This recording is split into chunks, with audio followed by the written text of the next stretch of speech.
n'a pas la même quantité quand on boit de la bière, on n'est pas autorisé à boire la même quantité que quand on boit un verre de whisky, un verre de rhum, un verre de pastis, un verre de vodka. Parce que c'est plus fort. Parce que c'est plus fort, c'est plus concentré. Bière, whisky ou vodka, ces boissons ne contiennent pas le même degré d'alcool. Cette notion souvent méconnue du grand public est expliquée par le dispositif Déclic. Avec ses collégiens, Marilyn aborde la consommation d'alcool, mais surtout les risques d'une surconsommation. L'alcool, c'est pas bon parce que ça impacte notre organisme et ça peut nous faire mettre en colère et frapper des gens. Aujourd'hui, j'ai appris plein de choses sur les méfaits de l'alcool et je pense que c'est pas bon. À Poindimié, la journée est consacrée à un problème de santé publique, l'alcool. Les scolaires et la population sont invités à naviguer entre plusieurs ateliers pour s'informer sur ses méfaits. L'occasion, avec l'Agence sanitaire et sociale de Nouvelle-Calédonie, de faire le point sur sa consommation. Il y a des petits tests qui existent qu'on propose aussi dans le stand. Et puis, vraiment de pouvoir aussi se poser des questions, se dire, on organise par exemple le mois sans alcool en mois de janvier, pour se dire, est-ce qu'on est capable pendant un mois de se passer d'alcool? Est-ce qu'on est capable pendant un week-end de faire la fête ou d'être avec ses amis, mais sans alcool? Voilà, réfléchir à la place que l'alcool prend dans sa vie, dans son budget, dans plein de domaines de la vie. On a le droit de conduire une voiture si on a entre 0 et 0,10 pour les jeunes conducteurs. Sinon, c'est entre 0 et 0,25 pour le reste des conducteurs. En Nouvelle-Calédonie, 19 millions de litres d'alcool sont consommés chaque année. Violence, accidents de la route, délinquance, l'excès de consommation d'alcool est souvent présenté comme un fléau. À Poindimié, la consommation d'alcool sur la voie publique est une réelle problématique.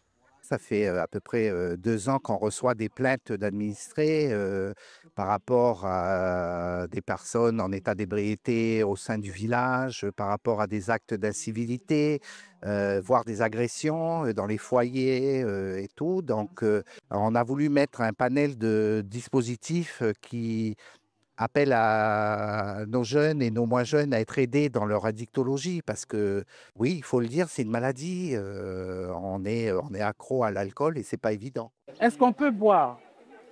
Et comment on boit alors? On se contrôle. On se contrôle? Dans cette commune, la mairie a rassemblé plusieurs acteurs sous la bannière du Comité d'action citoyenne et solidaire. Une cellule capable d'aborder toutes les conséquences à la fois sanitaires et sociales de l'alcool sur les individus et la société. Aujourd'hui, nous avons une génération de jeunes, adolescents, avec qui nous sommes très vigilants parce que c'est l'âge des premières consommations, c'est l'âge qui veut ça. Ce sont des êtres humains hein, et les entendre dire ce genre de choses, que ça génère des traumatismes, mais que l'alcool peut être festif en maîtrisant sa consommation, ben, j'ai envie de dire, ça nous motive aussi, nous, professionnels, de continuer dans cette même lancée et c'est un travail de longue haleine. Les fruits de la prévention, ce n'est pas demain que vous les aurez. Ce sera sur plusieurs générations. Et aujourd'hui, les entendre dire ça, eh ben pour nous, c'est porteur d'un message clair. C'est que nous, on est là aussi les jeunes. On a compris ce qui se passait dans nos familles, surtout par rapport à l'alcool. Témoignages et ateliers participatifs pour comprendre les impacts d'une surconsommation d'alcool ont rythmé la journée. Il fait déjà chaud. On est tous des amis ici. Geneviève et sa maman sont venues de Boulou-Paris pour participer à ce premier salon de fête des mères à la Chambre des métiers et de l'artisanat de Nouméa. Elles finissent d'installer leur stand de plantes et espèrent pouvoir faire un peu de chiffre d'affaires. Je viens de Boulou-Paris, donc on est un peu isolés. Donc si je ne viens pas dans les marchés sur Nouméa où je ne me déplace pas, les gens ne se déplacent pas forcément. Si déjà je peux vendre la moitié des rosiers, ça sera bien. Ça sera déjà bien. Au moins je pourrais payer déjà les stands et puis pouvoir payer un peu mes charges. Une période difficile pour tous comme pour Miguel. Il y a 1 an, il s'est reconverti pour proposer des plats à emporter. Mais la période actuelle est bien creuse et la vie reste chère. C'est compliqué pour tout le monde. À partir du moment où nous, commerçants, au niveau de la bouffe, on a du mal, déjà c'est que tout le reste s'est effondré. Déjà. Certains événements où non, c'est compliqué parce que les tarifs sont très chers. Donc du coup, nous, par rapport au chiffre d'affaires, du coup, on s'en sort pas. Nous, on a des produits qui viennent d'ici et d'ailleurs. Donc ici, on a beaucoup de miel. Donc on travaille avec beaucoup d'apiculteurs, surtout dans le nord. On a aussi des sirops, on a de l'huile de tamanou qui vient du sud et de l'huile d'olive qui vient de Tunisie. Il y en a peut-être encore qui restent, qui ont un petit peu peur de sortir. Et là, en fait, ça les fait penser à autre chose, sortir, se faire un petit peu plaisir. Chercher quelque chose en particulier, un cadeau pour la fête des mères. C'est ça. Alors nous avons ici des bijoux de corps que l'on peut porter donc en ras de cou avec une petite perle et par derrière vous avez la perle qui descend. On peut noter quand même qu'il y a une baisse du chiffre, mais dans l'ensemble ça se tient pour moi. Qu'est-ce que vous avez acheté là ce matin? Alors j'ai pris des fleurs, j'ai fait mon petit cadeau pour la fête des mères. C'est important de se faire plaisir quand même? Oui, de se faire plaisir soi-même, faut pas attendre. Ça a été une volonté politique de permettre aux gens qui travaillent souvent de venir faire leurs achats au dernier moment pour leur maman avec des produits faits localement. Donc quand on offre un cadeau de cette nature-là, c'est un cadeau différent. Nous avons quand même eu une réduction budgétaire de 25% sur nos budgets.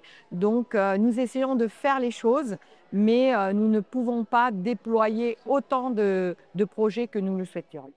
D'après une étude menée par la Chambre des métiers et de l'artisanat, 47,6% des artisans sont en grande difficulté, dont près d'un quart envisagent de quitter le territoire. En tout, 70 exposants sont venus de tout le pays pour partager leur passion et leurs produits, un événement qui se déroulera jusqu'à demain à 18 h. L'alternance offre des avantages gagnant-gagnant pour les entreprises et les alternants. Cette formation rémunérée et diplômante permet à l'élève d'évoluer à la fois en entreprise et à l'école. Pourtant, ce dispositif est aujourd'hui menacé par un manque de visibilité, des incertitudes institutionnelles et une fragilisation de son pilotage. Au sein de ce CFA, centre de formation par alternance, dans les métiers du design et de la communication visuelle, des alternants ont été refusés faute d'effectifs pédagogiques. Face à un budget qui est atrophié. On a 80% du budget initial qui a été validé uniquement. Et donc, on a très peu de visibilité sur la pérennité du dispositif pour les années à venir. Une situation alarmante pour les 716 alternants en formation. Ils sont répartis sur 12 secteurs d'activité au pays. Entre difficultés de financement, problèmes de transport ou encore destruction de centres de formation, à l'exemple du CFA de Nouville, détruit à 90% durant les émeutes. Cet avenir incertain provoque une inquiétude grandissante chez les bénéficiaires. Toute entreprise n'est pas à l'abri de licenciements, donc bien sûr que j'ai peur pour ma place. J'ai aussi peur pour la suite. Parce que le plan initial, c'était de continuer dans mon entreprise après mon contrat d'alternance. Mais est-ce que mon entreprise pourra me prendre et aura la stabilité financière pour m'embaucher après? Ça, je ne sais pas. En Nouvelle-Calédonie, 8 CFA sont agréés par le gouvernement pour octroyer ce diplôme. C'est le cas du CFA CCI-NC. Aujourd'hui, ce centre est obligé de réduire son offre de formation par manque de finances. Aujourd'hui, sur les 13 formations qui étaient prévues d'ouvrir en 2025, sont financées uniquement 4 formations, 4 ouvertures de formation en tout cas. La CCI a décidé de financer pour cette année exceptionnellement en fonds propres d'autres formations, pour l'instant 3 autres formations. Et donc, nous sommes en attente de potentiels financements du gouvernement pour les mois à venir. Depuis 2010, le budget du gouvernement alloué à la formation diminue. Avec la crise, l'objectif principal de l'exécutif est de ne pas fermer les CFA et trouver des financements. Le premier challenge a été d'essayer de préserver les CFA sans les fermer. Avec un budget cette année, comme je le disais, il y a une dizaine d'années, le budget consacré à la formation professionnelle était près de 2 milliards. On était à 600 millions cette année. Donc aujourd'hui, l'objectif est de voir avec mes collègues, notamment du budget, pour essayer de retrouver du financement supplémentaire pour retrouver au moins le niveau 2024 qui était d'1 milliard. L'alternance est une garantie d'insertion professionnelle. Selon le CFA de la Chambre du commerce et de l'industrie, en 2023, le taux d'insertion était de 92% et on comptait 92% de réussite aux examens. La médiathèque de Dimbert se prépare à accueillir le festival Gomanga. Demain, le temps d'une journée, les fans calédoniens pourront se plonger dans l'univers manga et la culture japonaise à travers différentes activités. Parmi celles qui seront proposées, les concours de dessin. Hermione, 15 ans, fait partie des participants. Oui. Enfin, tout le temps, quoi. Et t'as appris comment dessiner? Toute seule. Ou peut-être en regardant des animés, tout ça. Quand je regarde des animés, j'ai l'impression qu'il n'y a plus rien autour de moi. Genre, ce qui m'intéresse le plus dans les mangas, c'est le style de dessin. Je dessine depuis, je dirais, la fin de la maternelle. Je dessine beaucoup. Je compte faire un manga sur la Nouvelle-Calédonie. Et ça parle d'une grande apocalypse des zombies en Nouvelle-Calédonie. C'est quoi ça? C'est mon manga. C'est qui ça? C'est mon personnage. T'aimerais en faire ton métier plus tard? Oui. Enfin, j'ai envie de devenir mangaka. Hermione va-t-elle remporter le concours? Réponse demain. Si elle le remporte, ce sera son 5e trophée.